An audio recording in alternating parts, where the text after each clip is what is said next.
Good morning, good morning. So I've been wanting to say this for a long time, but I really want to thank everybody that watches my channel and always sticks with me.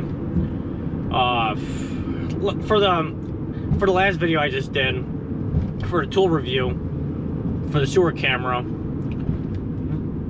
I really appreciate you guys watching that. It just shows, really, I'm nothing without you guys. So literally, my channel, I have 6,100 subscribers, okay? And I start looking at other YouTubers. They'll have like 10,000, 20,000 subscribers. Then you look at their videos. I'm looking at my videos compared to their videos. I'm like, how are my videos get more views than them? And it seems like it's all the time, but those guys with a lot of subscribers, they'll have certain videos that explode. I do have some videos that I probably have like 20,000 views on, but I don't have nothing really getting 100,000. I don't care. I love how the channel makes higher views in videos. It doesn't translate to the subscribers I have. It's crazy. That's why I'm like, you guys are awesome. I can't get over it. I can't get over it all. I don't know if you guys are just watching me to see if I'm gonna goof up, or watching me to learn something, or whatever, which I'm down with either way. If I'm gonna screw up, you guys know I want to put that in there, even if it's gonna hurt me or not. So I think it's always more fun in the first place. When I got that tool review for the sewer camera, the first guy that popped in my mind, I think it was Matt, that was leaving a comment. He was joking with me. When I was using the toilet auger by Milwaukee, I was hitting the motor on top or running the auger through. The motor just flies off. He's like, yeah, you would do awesome with tool reviews. And I was just cracking up. I remember I was reading that comment late at night. I was dying of laughter. In other news, Brian had to be a bad guy and halt work for a property manager. Not for my main. This is the one I found from giving packets out. The packet idea I stole from the Bulletproof Handyman, and I found these guys, and this is the same property manager that said, Brian, we need your help, we're 70 work orders behind. After that video, if you guys can remember, you guys can go back. But what happened was they're about 50 days behind right now, or were 50 days behind in payments for invoices. And they called me to go work on some stuff, and I'm like, remember, I mean, I kept on telling them, like, you guys need to pay me. I mean, I was 40 days, these invoices are 40 days late. And they're like, Brian, okay, no problem, we're gonna get you paid. We're gonna send a check and blah, blah, blah, and haven't got the check. And they called me, they're like, yeah, Brian, we got some work for you. I'm like, dude, sorry, but I'm halting work right now until I get payment. They owe me they did owe me $2,900. They actually caught me in the middle of a sewer job. I was snaking out roots, get my butt kicked. And then the tenant heard me too. I'm like, saying this to them. You know, telling the tenant, I'm like, oh, did you hear that? Such good customer service, don't I have? She was laughing. Once I said I was halting work, you know, it's a miracle, I got paid. This is the second time I did that to them. First time, I think they were trying to give me work, and I'm saying, and I stopped it, and I got paid. And then they did it again to me. And now, right now where we're going to, it's a no power call, and they even try to maneuver, or think they could persuade me to doing this job, just because they told me they sent out a check. You know, checks in the mail. I'm like, I'm sorry, I'm not doing it. It says no power, and they don't have AC right now. So then I got the check in the mail. They're one invoice short, which I already told them I knew before, which is fine. I'm like, okay, I'll go. Once I get the check, I'll start working for you guys. It's Saturday right now. They got me driving up north. Not looking forward to it. I try to avoid anything near the city, but really, they don't. They're smart. In further areas, they make me drive, or some other contractors drive, because they know it's not worth it sometimes. Not sometimes, a lot of times. There's no power, no AC. We gotta go check it out. Hopefully an easy one. But enough of that, enough talking. Get you guys some shots. A lot of history on this building. If you guys, oh, look at that. I think I see cones up there right now. And if you guys can zoom in, if you look on the top of that building right there, I've been to that building for like, I don't even know. I was going to that building like every 2 years for the upgrades for AT&T, for the antennas on top. And I think on the 5th floor, you can actually get food, but obviously you got to pay for it. But that building brings a lot of memories. A lot of memories. I've probably been in that building like 4, 5 different times with different foremen, just going throughout the years. Crazy. Every time I see this building, there's so many providers on that top, that building. You can just see them all. Because usually with the antennas, you'll see like you have alpha, beta, gamma, and they'll be pointing in different directions. Notice that they're all next to each other like that. There's probably two or three different providers up there, between probably AT&T, T-Mobile, Verizon.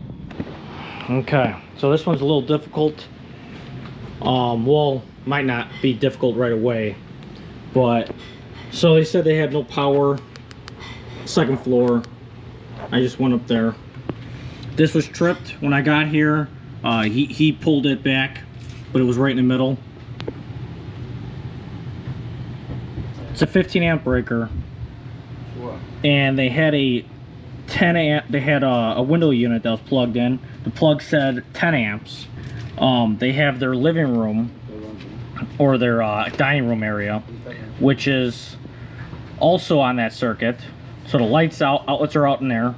They're upstairs, which is a bedroom and maybe a smaller bedroom, or I don't know, I'm not sure what that is.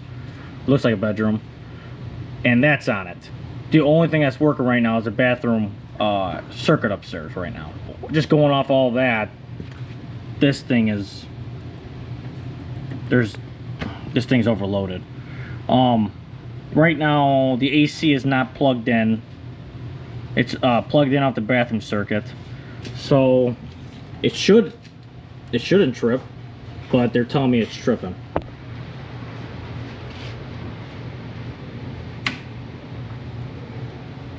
Okay.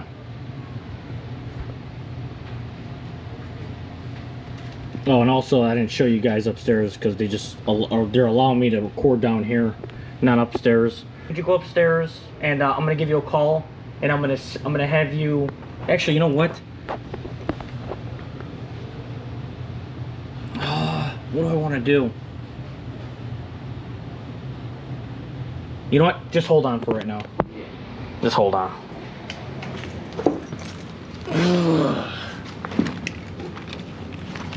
I don't know what I want to do. Is there flatheads? Yeah, that'll work. Is that metal door? Nope. There's can you turn that light on? Yeah. Or here. There we go. Yeah. Oh, it's a lot brighter now.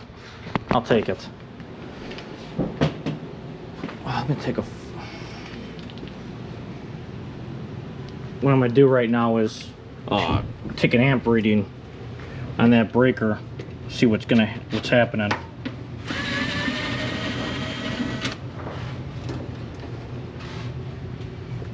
There's some screw already.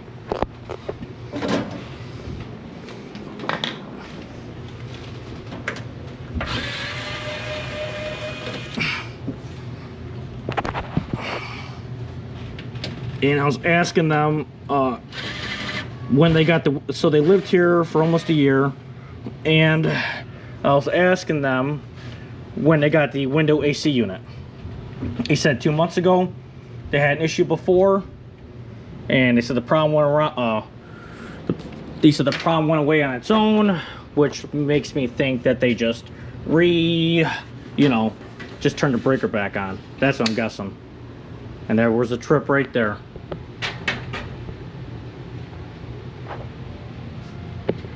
Okay. I was hoping that was going to be fine. We'll turn that off. I'm gonna turn this back on, see what we're drawing.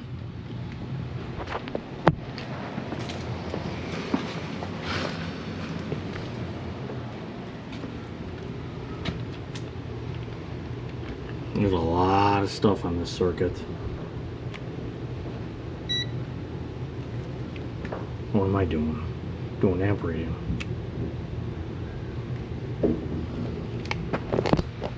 Let's turn it back on.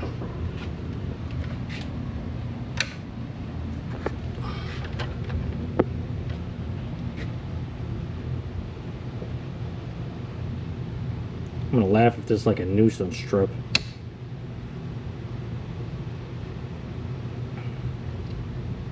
Darn it. I just seen a guy test this. It's funny, I was thinking that the breakers actually are looking for amps and they trip at a certain amount, but really it goes off of heat. So that's why you just seen me, I turned it on and then it lasted for how long, and now it turned off. Well, yeah, it turned off, and then I turned it back on again and it tripped faster because it was already pre-warmed up. I'm wrong. I had to go put this in here. So when I was telling you guys about the breaker heating up and all that, it focuses on, you know, it trips for heat. So I'm talking about regular breakers, not GFCI breakers or arc fault breakers, because those have to measure it. I'm not sure how they work, but I'm sure they're measuring it, because if it's GFCI, it trips at 0.05 milliamps or 0.005 milliamps. The cheap breakers I'm talking about. And this guy actually put, I don't know what he did, but he was, and then he was actually testing them inside the panel. The guy put a breaker in the fridge or the freezer. I forgot what he did. And then he had a regular breaker that he just he just plugged in. And he tested the time for each one to trip inside the panel. And the one that he put in a freezer or fridge, it lasted long before it tripped, because they had to bring it up to temp. This is for regular breakers. I'm talking about the cheapo breakers, not special GFCIs, not arc faults. But I thought that was the coolest thing. I see this one guy test it. The guy tripped a breaker just with a heat gun, without it being the panel. He just had it outside with the heat gun and it tripped. Oh man. I only see 1 amp on there though.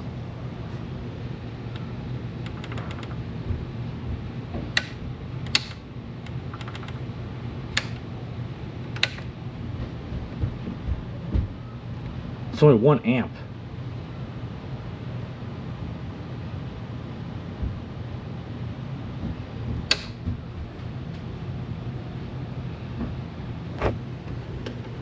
Oh man.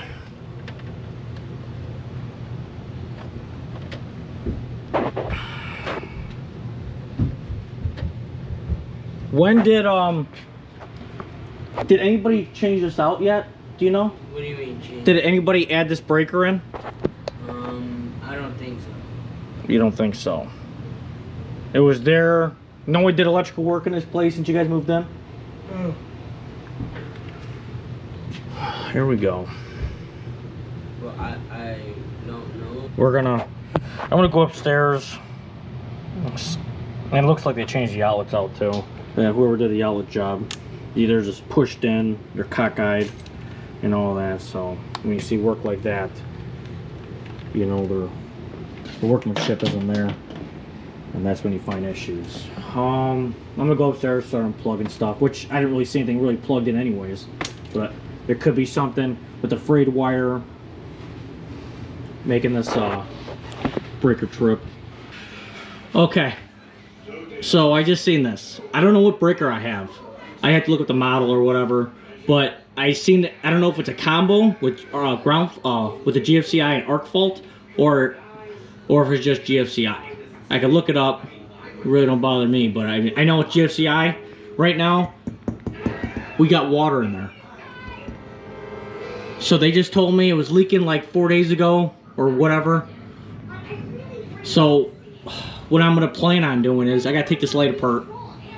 I want to see if I could dry this out and then see if we can get this breaker going. That's why it was tripping at 1 amp. But this leak definitely has to be dealt with. So now, here comes the fun part. Ooh.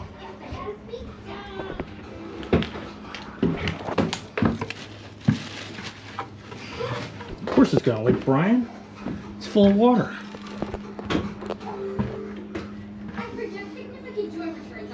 Okay, could you hold this bucket for me? Yeah. I appreciate the help. Yeah. I'm recording. Cool. It's gonna start coming down. Can you hold it more like that?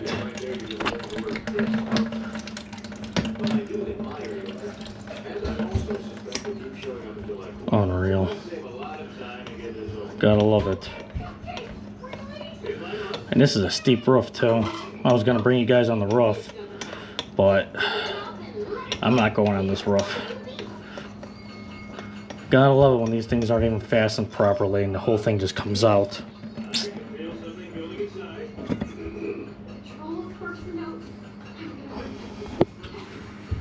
I don't like all that. You see that? It's been leaking for a while. The rust. Well, And rust takes like months to form, right? it does. Or you know what? And not necessarily. It could rust right away. But that rust it's been happening for a bit.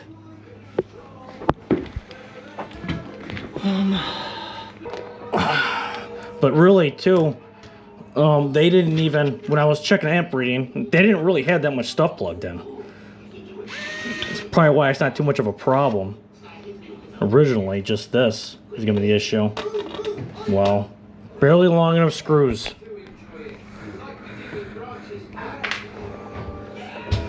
We might have a bunch more water coming out, okay? Maybe.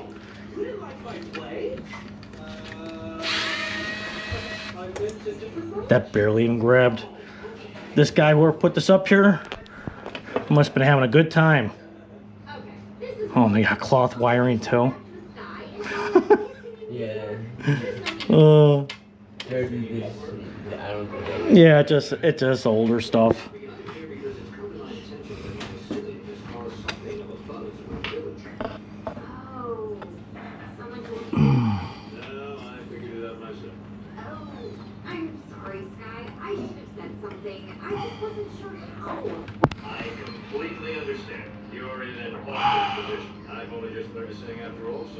Let me ease your mind. I'd be honored to see for the first. Wow.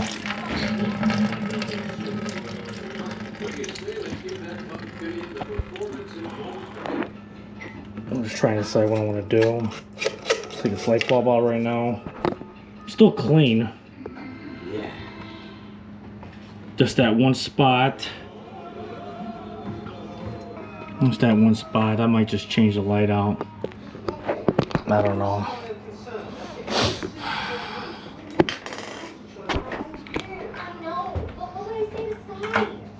Okay. I don't know if I really believe this. I want to double check which one's hot and which was neutral.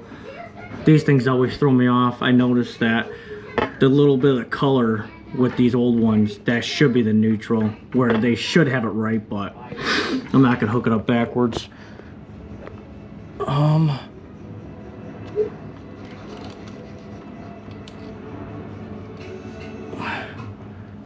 I should have just, whatever.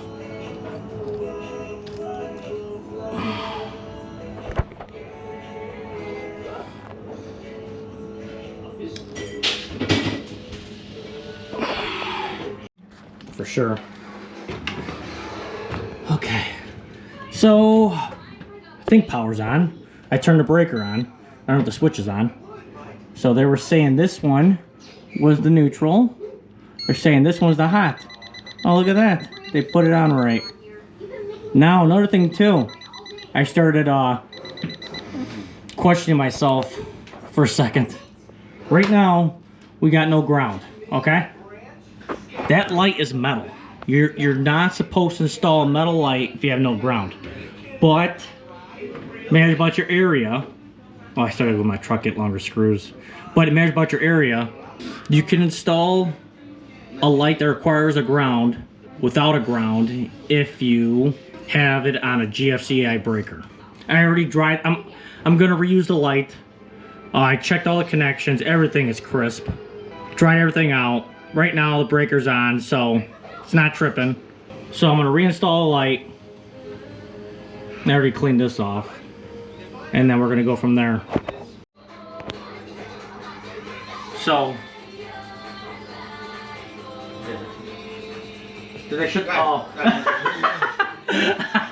I just seen a light turn on for a second. I'm trying to shoot the video. I'm thinking the breaker's already tripping. He turned